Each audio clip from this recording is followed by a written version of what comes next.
The alarm goes off, 6 a.m. Exactly just like yesterday, just like the day before. I lie here for a second looking up at the ceiling. The light is barely coming through the curtains. It is soft, grey and quiet.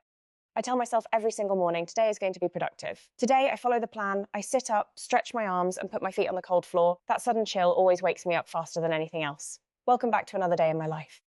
I walk into the kitchen. The house is completely silent. I love this part of the morning, honestly. It feels like the world is still sleeping, and I have a head start. I fill the kettle with fresh water. The sound of running water fills the room. I turn on the stove. While the water heats up, I scoop coffee grounds into my mug. 2 spoons, always 2 spoons. The kettle starts to hum, then whistle softly. Steam rises into the air, clouding the kitchen window. I pour the hot water, and the smell of dark coffee immediately fills the kitchen. It is warm, rich, and comforting. I take my mug and walk over to the small table by the window. I look outside. A few cars are already moving down the street, people going to work, people starting their routines. I open my notebook. I like writing down my daily goals by hand. It makes them feel real. Today's list is simple. Finish editing my video, go to the grocery store, wash the laundry, clean the kitchen, and take a long walk in the evening. Simple, right? Nothing complicated. Just a normal, peaceful day. At least that was the plan.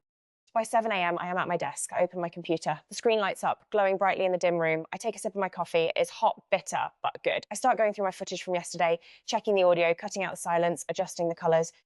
I like this quiet focus. Hours can pass without me noticing. Everything is going smoothly. By 9 a.m, I am almost halfway done with my edit. I feel good. I feel organised. I even tell myself maybe I will finish early today. Maybe I can actually relax tonight. Before I continue editing, I like to organise my workspace properly. I put away my empty coffee mug, I wipe down the wooden desk with a clean cloth, I organise my project files into neat little folders on my drive. Everything needs to be in its exact place.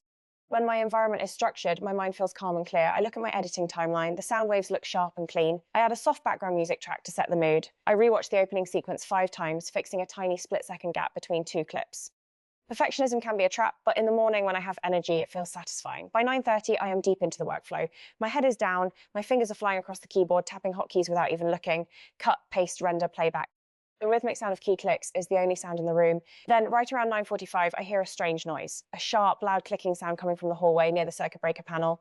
I freeze, my fingers stop mid-key. I take off my headphones. The house is completely quiet again. I sit still, listening carefully to see if it happens a second time. Nothing. Just total silence. I shake my head and smile at myself. I think it is probably just the building settling or maybe a water pipe expanding in the wall. Old buildings make weird noises all the time. I put my headphones back on. I hit the spacebar to resume playback. 2 seconds later, the desk lamp next to my monitor blinks twice. Then the computer screen flickers. A strange buzzing hum comes from the power strip under my desk. Before I can reach down to check it, everything goes completely pitch black. My computer monitor turns off instantly. The soft, familiar hum of the cooling fans inside the computer tower dies down into total silence. The overhead light in my bedroom dies. The digital clock on my desk turns blank. My heart instantly drops into my stomach. I sit frozen in the sudden dark, holding my breath, staring at my own reflection in the black screen. I stand up quickly, pushing my chair back. I walk over to the light switch near the bedroom door. I flip it up, then down, then up again. Nothing happens. I step into the hallway and try the kitchen light. Nothing. I open the breaker box near the front door. All the switches are in the middle position. Tripped. I try flipping the main switch back to the on position. A tiny spark clicks, but nothing turns back on. The whole apartment is completely dead. I feel a wave of intense frustration rising up in my chest. Not today. Please, not today. I have a video deadline coming up. I have raw footage that needs exporting. I have a script to write, emails to reply to, and a full schedule planned out down to the minute. I pull open my front door and step out into the apartment building corridor. The hallway lights are completely off too. The emergency exit sign is glowing faintly in red. I look down the corridor and I see my neighbour, Mr. Thomas, standing outside his apartment door in his slippers. He looks at me, shakes his head, and lets out a heavy sigh. He tells me that he just checked with the building manager. A utility construction crew working 3 blocks down on the main avenue accidentally cut through the primary underground electric line with an excavator. The entire neighbourhood grid is down. He says the utility company informed them it might take 4 to 6 hours to repair the high voltage lines, maybe even longer if they have to dig up the whole sidewalk. I thank Mr. Thomas, step back into my apartment and close the door softly. I stand in my living room in total silence. My dark, silent living room, my perfectly planned daily routine is officially destroyed. I look down at my notebook sitting on the wooden coffee table, finish editing video. I take my pen and draw a question mark next to it. Wash laundry. Well, the washing machine needs power, so that is definitely out. Clean kitchen. I suppose I could clean without lights, but it feels depressing doing chores in the dark.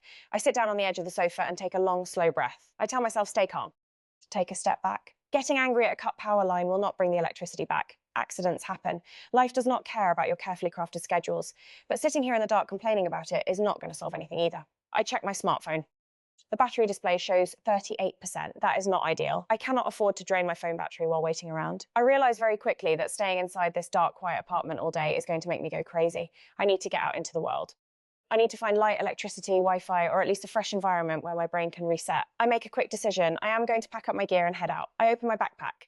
I pack my laptop, my power cable, my camera, a couple of spare camera batteries, my notebook, my favourite black pen, and a portable battery bank. If I cannot work from my home desk, I will transform a public space into my office.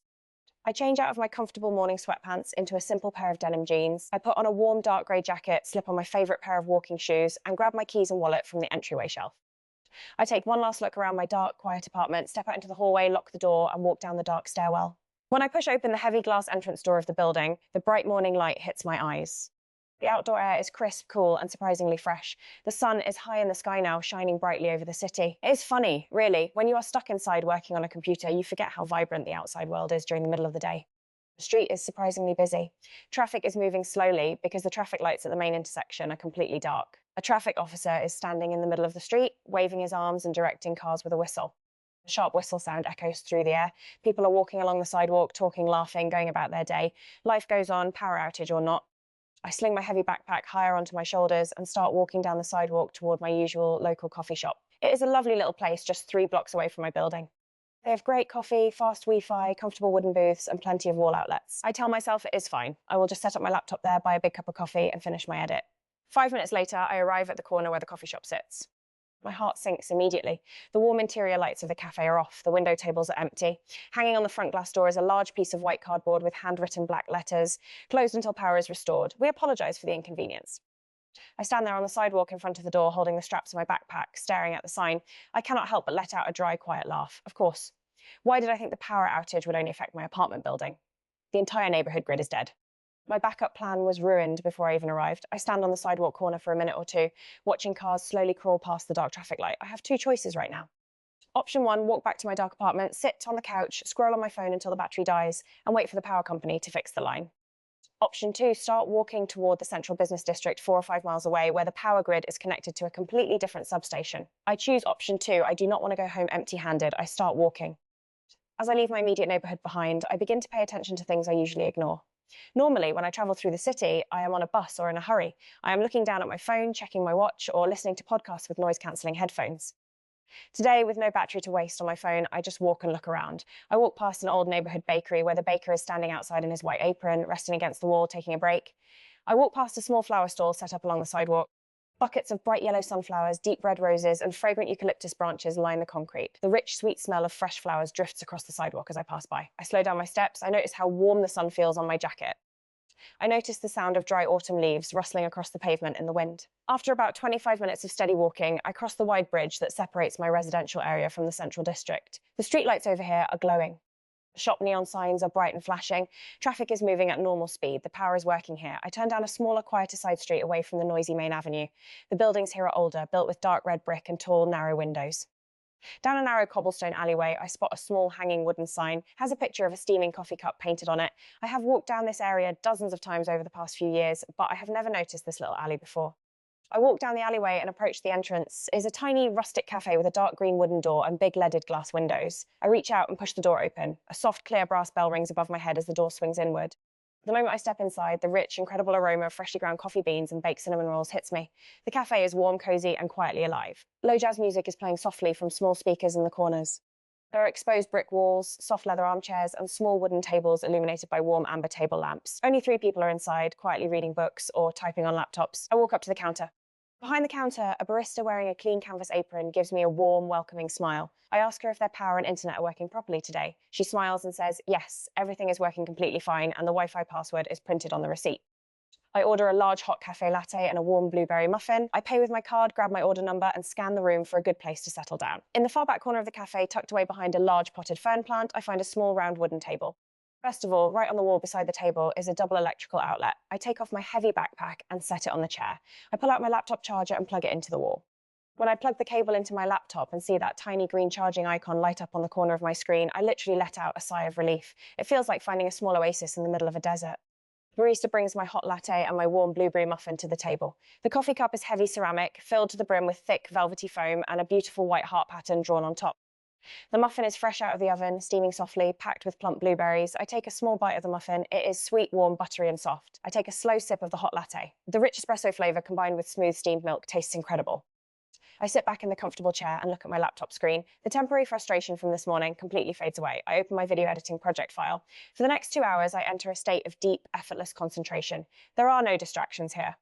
No household chores calling my name, no laundry waiting to be folded, no kitchen sink full of dishes staring at me, just the gentle, steady sound of the coffee machine in the background, the quiet hum of soft music, and the glow of my screen. I work fast. I cut the remaining video footage, smooth out the audio transitions, apply color grading to give the footage a warm film-like aesthetic, and render the final video file. I watch the finished video from start to finish to make sure there are no visual glitches or audio pops. Everything looks clean, tight, and well-paced. I save the master file onto my external hard drive. I check my watch. It is already 1:45 in the afternoon. Time flew by so quickly. I close my laptop screen and lean back in my chair. I finish the last cold sip of my latte. I feel an overwhelming sense of gratitude and peace. If the power had not gone out in my apartment this morning, I would have stayed cooped up in my room all day. I would have rushed through my edit in a hurry, complained about my routine, and then spent the rest of the afternoon doing mindless chores.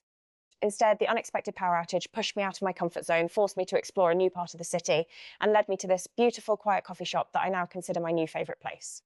I pack my laptop and cables back into my backpack, sling it onto my shoulders, and walk up to the counter to thank the barista. I tell her how much I enjoyed the coffee and the calm environment. She smiles warmly and tells me to come back anytime. I step back out through the green wooden door into the crisp afternoon air. The brass bell chimed softly behind me as the door closed. The sun is bright and warm now. The afternoon sky is clear blue without a single cloud. Since my strict schedule for the day was already broken, I decide not to rush back home immediately. I decide to give myself permission to just enjoy the afternoon without a plan. I walk 2 blocks down the avenue toward the Grand City Park. The park is huge, covering several city blocks, filled with tall old oak trees, colourful flower beds, and long winding asphalt paths. The autumn trees are turning shades of bright yellow, deep orange, and deep red. Leaves drift down slowly through the air, covering the ground like a colourful carpet. I walk along the main path